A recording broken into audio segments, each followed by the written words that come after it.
A'udzubillahiminasyaitonirrajim. Bismillahirrahmanirrahim. Assalamualaikum warahmatullahi wabarakatuh.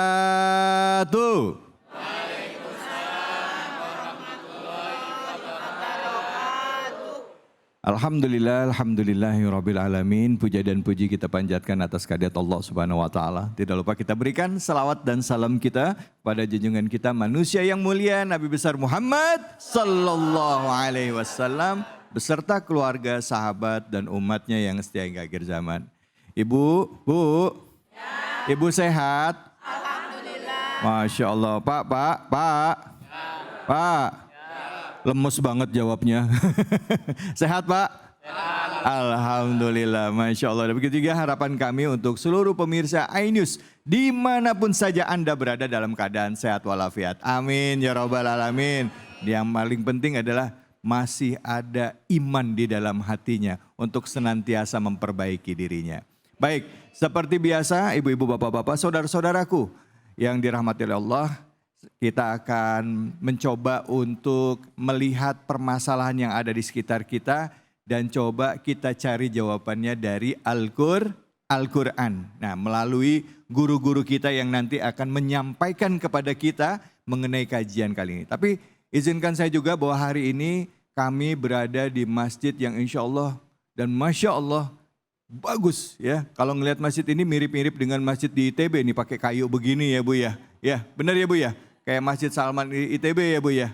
Itu ini masjid namanya Masjid Bahrul Ulum Puspitek Tangerang Selatan. Masya Allah. Ada yang di dekat Tangerang Selatan boleh gabung ke sini ya Bu ya. Baik, untuk itu izinkan saya juga untuk menyapa guru-guru kita yang sudah hadir. Assalamualaikum warahmatullahi wabarakatuh kepada Ustadz Junaidi. Assalamualaikum Ustadz, sehat ya Ustadz ya. Alhamdulillah. Terima kasih udah datang ke sini Ustadz. Masya Allah, mic-nya boleh dipegang Ustadz? Iya. Baik. Masya Allah. Terima kasih juga. Masya Allah. Ustadz aslinya dari mana Ustadz? Asli dari Demak, Jawa Tengah. Masya Allah. Aktivitas sehari-hari di Demak? Aktivitas di Tangerang Selatan. Di Tangerang Selatan, memang daerah sini ya, orang sini ya Bu ya. Baik, samping Ustadz Junaidi sudah hadir, Ustadz Muzaini Aziz. Assalamualaikum warahmatullahi wabarakatuh. Waalaikumsalam warahmatullahi wabarakatuh. Ustadz. Ahlan. Alhamdulillah, bajunya orange, saya putih. Ada baju hijau, ada biru, ibu pakai kudungnya juga warna-warni. Ustadz, hari ini kita akan bahas tema yang dekat dengan keseharian. Tentunya kita menantikan juga nanti jawaban dari Ustadz untuk curhatan ibu-ibu dan bapak-bapak yang ada di sini Ustadz ya. Terima kasih banyak Ustadz. Baik, samping Ustadz Muzaini hadir juga bersama kita Ustadz yang apa nyebutnya ya? Serius-serius tapi kadang banyak melintirnya Bu, bercanda mulu ini. Ustadz Alfian Hidayat. Assalamualaikum warahmatullahi wabarakatuh. Waalaikumsalam warahmatullahi wabarakatuh. Masya Allah, sehat Ustadz? Alhamdulillah. Ini agak bersih nih jenggot nih hari Ustadz. Kalau panjang tersaingan kita. Lah iya makanya kemarin ketukar antara Ustadz Alfian sama Pak David ini katanya. Kalau kita kan 11-12. Iya. Masya Allah. Makasih banyak Ustadz Alfian sudah hadir. Dan pemirsa, apa tema kita hari ini? Mari sama-sama kita saksikan. Ini dia tayangannya.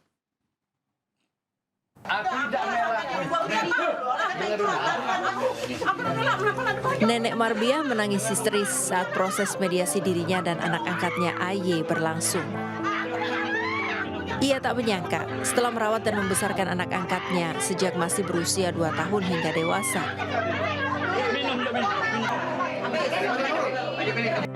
Di umurnya yang tak lagi muda, ia justru mendapat perlakuan tak baik, bahkan diusir dari rumahnya. Selama 8 bulan, nenek 76 tahun ini terlunta-lunta menginap di rumah tetangga dan saudaranya. Padahal rumah yang berada di Jalan Siantar, Lorong Burhanuddin, Banyuasin, Sumatera Selatan yang menjadi rebutan ini dibangun sendiri oleh nenek Marbiah dengan menjual harta warisan orang tuanya. Astagfirullahaladzim, ya Allah. Kejadian kayak gini nggak cuma ada di daerah yang disebutkan tadi ya, daerah Banyuasin, tapi mungkin daerah-daerah lain juga kita pernah dengar cerita yang sama ya Bu ya? Iya Bu, betul Bu. Ya, ibu ribut sama anaknya atau ibu sama anak rebutan warisan ya. Ini ibu yang sudah ngasuh anak angkat diusir dari rumahnya si ibu. Jadi mirip kisah Palestina sama Israel ya Bu ya? Nyambung-nyambungin. Yang punya rumah siapa, yang diusir siapa. Oke, silahkan ibu-ibu, bapak-bapak ada yang mau curhat?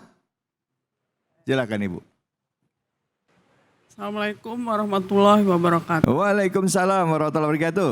Nama saya Nia dari Majelis MTIP Puspiptek. Saya mau nanya terkait dengan anak adopsi. Bila anak adopsi itu perempuan, apakah mahram dengan bapaknya? Dan apabila anak adopsi itu laki-laki, apakah mahram juga dengan ibunya? Oke. Ya, itu aja. Baik. Assalamualaikum warahmatullahi wabarakatuh. Waalaikumsalam. Terima kasih banyak. Ibu namanya siapa tadi ibu? Bu? Dia. Oh Nia, November India Alpha. Oke, November India Alpha. Ustadz, silakan dijawab pertama yang viral tadi ya, seorang ibu yang diusir oleh anak angkatnya dari rumahnya sendiri, dan kedua mungkin juga tadi bicara mengenai hubungan antara orang tua dengan anak angkat itu seperti apa. Silakan, Fadol Ustadz tadi. Baik, bismillahirrahmanirrahim. Assalamualaikum warahmatullahi wabarakatuh. Waalaikumsalam warahmatullahi wabarakatuh. Bismillah walhamdulillah wassalatu wassalamu ala sayyidina Rasulillah Muhammad ibn Abdillah wa ala alihi wa sahbihi wa mawalah amma ba'd. Terkait dengan fenomena yang barusan kita lihat ya, yang terjadi di sekitar kita mungkin juga, maka saya teringat dengan adanya prinsip at-tawazun di dalam Islam. At-tawazun itu artinya keseimbangan. Dalam konteks kita berbuat baik kepada orang lain, maka kemudian Allah di dalam Al-Quran mengingatkan kita, innama nut'imukum liwajhillahi la nuridu minkum jaza'aw wala syukura. Sesungguhnya kita kalau berbuat baik kepada orang lain, jangan pernah berharap balasan dari orang lain yang kita baiki itu, dan juga jangan pula berharap adanya ucapan terima kasih dari orang yang kita beri kebaikan, sehingga kemudian keikhlasan kita terjaga. Ini di satu sisi, tapi di sisi lain apa? Allah berfirman, wala tansawul fadla bainakum. Jangan kalian itu saling melupakan kebaikan di antara kalian, kan gitu. Sebagaimana juga sabda Rasulullah Shallallahu Alaihi Wasallam, la yashkurun nas, man la yashkurullaha man la yashkurun nas. Nggak bisa kita disebut bersyukur kepada Allah selama kita tidak bisa bersyukur atau berterima kasih kepada sesama manusia. Ini kan tawazun. Di satu sisi yang memberi kebaikan harus ikhlas, nggak mengharapkan apa-apa. Di sisi lain yang menerima kebaikan ya harus tahu diri. Yaitu apa? Harus kalau bisa membalas kebaikan tersebut. Kalau tidak bisa, minimal ucapan atau sikap yang menunjukkan kepada terima kasih itu. Nah, mungkin sikap tawazun atau prinsip tawazun ini yang hilang dari fenomena yang barusan kita lihat seperti itu ya. Si ibu kecewa karena tidak dibalas kebaikannya, si anak juga tidak tahu rasa terima kasih itu. Adapun tadi pertanyaan Bu Nia ya. Bu Nia pertanyaannya, apakah seorang anak adopsi itu bagaimana status mahramnya dengan orang tua angkatnya gitu ya. Tergantung siapa yang ngangkat. Kalau yang ngangkat misalnya pamannya sendiri ya berarti mahram kan gitu. Tapi kalau yang ngangkat itu kemudian sama sekali tidak ada hubungan nasab darah dengan si anak angkat, berarti otomatis tidak mahram. Kecuali bisa jadi mahram. Misalnya saya dan istri saya ngangkat seorang anak gitu ya. Kemudian anak yang kami angkat ini disusui oleh istri saya gitu ya. Maka ini anak susuan, maka bisa menjadi mahram. Seperti itu mungkin jawaban singkatnya. Terima kasih. Oke, baik, terima kasih banyak Ustadz. Selanjutnya silahkan Ustadz bisa langsung dijawab. Baik, terima kasih. Assalamualaikum warahmatullahi wabarakatuh. Waalaikumsalam warahmatullahi wabarakatuh. Bismillah, alhamdulillah, wassalatu wassalamu ala rasulillah, amma ba'dah. Kalau kita sama-sama melihat tayangan tadi sungguh prihatin. Siapapun yang menjadi ibu atau calon ibu, semua pasti prihatin. Ketika ada seorang anak walaupun statusnya adalah adopsi atau anak angkat, ini tidak dibenarkan di dalam agama. jangankan anak angkat, kita sesama dilarang berbuat seperti itu kepada orang yang lebih tua kepada kita.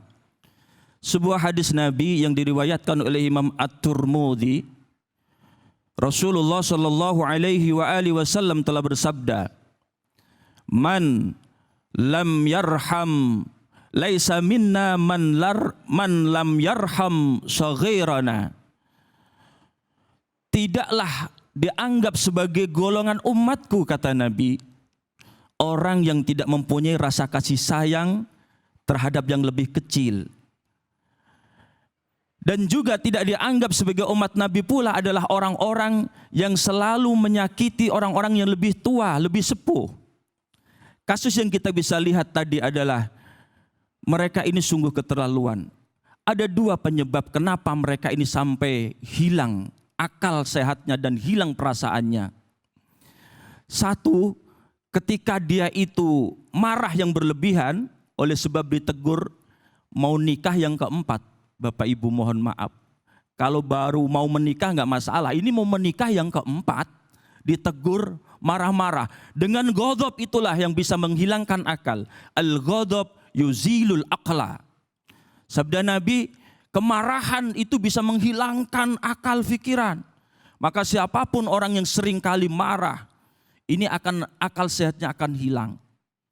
Maka dari itu, satu akal. Yang kedua perasaan. Kenapa perasaan bisa hilang? Orang bisa menjadi nggak punya rasa.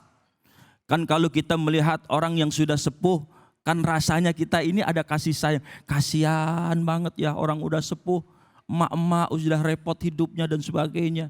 Ini karena dia ada keimanan. Makanya orang-orang munafik di dalam surah Al-Baqarah Allah nyatakan sebagai orang-orang yang tidak punya perasaan. Wa idza qila lahum la tufsidu fil ardi qalu inna nahnu muslihun ala innahum humul mufsiduna walakin la yash'urun. Mereka orang-orang munafik oleh sebab gak punya rasa itulah mereka seringkali menebar kerusakan di muka bumi ini. Makanya dua, mereka orang-orang yang seringkali khilaf dalam hidupnya dan bahkan hilang akal kesadarannya oleh sebab dua. Satu, karena kemarahan yang memuncak. Yang kedua, oleh karena dia itu adalah munafik. Dan ini tidak dianggap sebagai umat Rasulullah Muhammad sallallahu alaihi wasallam, naudzubillah min dalik. Terkait dengan pertanyaan Ibu Nia, adopsi ini terus terang. Ketika diadopsi dari kecil, kemudian dia ini menyusui, maka itu adalah mendapatkan predikat mahram. Tapi ketika tidak, maka dia ini tidak mahram. Terima kasih. Baik, alhamdulillah. Terima kasih banyak Ustaz. Silakan Ustaz Alfian Hidayat, bisa langsung dijawab Ustaz. Assalamualaikum warahmatullahi wabarakatuh.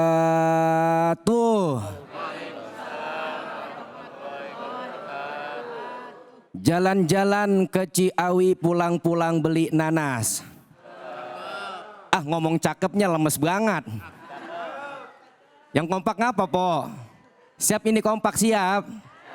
Jalan-jalan ke Ciawi, pulang-pulang beli nanas. Yang jawab salam dengan sepenuh hati. Mudah-mudahan tunggakannya, kreditannya, utangnya biar pada lunas. Ketahuan yang aminnya paling kenceng. Alhamdulillahirabbil alamin. Assalatu wassalamu ala sayyidina Muhammadin wa ala alihi wa sahbihi ajma'in, amma ba'du. Sudah banyak yang disampaikan oleh guru-guru kita, saya mah cuma nambahin sedikit doangan, kagak ngapa-ngapa kan ya? Bu, ngelihat orang songong sama orang tua kira-kira gedeg apa kagak kita? Pengennya ngapain? Kalau ada orang model kayak gitu kita pengennya ngapain? Romannya pengen nabok bae ya, Po ya? Nampol Ustaz katanya. Iya, pengen nampol bae deh ya. Norman gede banget dia ya. Ini hal itu sering terjadi. Lantaran apa? Lantaran tidak mampu mengontrol hawa nafsunya. Terlena akan kenikmatan dunia. Padahal sudah jelas-jelaskan di dalam Al-Quran. Wa mal hayatud dunya illa mata'ul ghurur. Dan kehidupan dunia tidak lain hanyalah kesenangan yang memperdayakan. Makanya kita kudu selalu sadar bahwasanya apa? Apa yang ada di diri kita saat ini itu semua titipan dari Allah Subhanahu wa taala. Makanya ini saya mengutip nasihat daripada Sayyidina Utsman bin Affan. Beliau berkata, hammud dunya zulmatun fil qalbi wa hammul akhirah nurun fil qalbi. Khawatir, gelisah, sedih karena dunia itu dapat menggelapkan hati. Ujung-ujungnya kalau bahasa kampung kita gelap mata. Kagak mikirin bener apa kagak, halal atau haram. Yang penting apa yang dia mau dapat tercapai itu. Gara-gara kegelisahan terhadap dunia. Akan tetapi kalau khawatir terhadap akhirat, nurun fil qalbi, itu akan dapat menerangi hati. Bagaimana sholat kita ini banyak yang bolong apa kagak, dosa kita banyak apa kagak, hal itu yang dapat menerangkan hati kita. Makanya ini terakhir, ada sebuah kisah. Mudah-mudahan kita dapat ambil pelajaran dari kisah ini. Serius Buya, serius ya. Serius apa ini, serius? Ya ini udah pada serius ini Ustadz. Sampai pada melotot ibu-ibu tadi. Beneran apa kagak ini? Ada seorang anak muda. Itu anak muda membiarkan ngediemin anak-anak kecil yang bermain di atas mobil Lamborghini yang seharga 5 miliar. Karena dia punya prinsip. Kebahagiaan, kesenangan anak-anak itu lebih berharga daripada harga mobil Lamborghini itu. Yang luar biasanya adalah anak-anak yang bermain di atas mobil Lamborghini itu bukan anak dia. Dan yang lebih luar biasanya adalah mobil Lamborghini itu pun bukan punya dia. Ya terang aja bukan punya dia. Kirain. Ya, pokoknya kita selalu ingat. Ya, ingat tentang ibadah kita karena itu yang dapat menerangi hati kita. Terima kasih. Baik, alhamdulillah. Terima kasih banyak Ustadz Alfian Hidayat. Sehat ya Ustadz ya? Alhamdulillah. Kalau ada Ustadz Bu yang tadinya lagi serius-serius langsung waduh. Jadi gimana Bu ya? Ternyata permasalahan ini ada di sekitar kita ya Bu ya. Yang paling penting adalah tadi ngejaga diri kita untuk bisa jadi orang yang pandai bersyukur dan berterima kasih ya. Mau itu sebagai anak angkat kek, nggak anak angkat ya. Yang namanya orang tua ya tetap orang tua kita. Tapi ngomong-ngomong Ustadz, emang Islam ada ya istilah anak angkat? Memang boleh kita angkat anak, tapi nanti jawabnya Ustadz ya. Jangan kemana-mana, kami akan kembali lagi untuk mengkaji ayat-ayat yang dalam Al-Quran tentunya hanya di sini. Di Cahaya Hati Indonesia. Khairul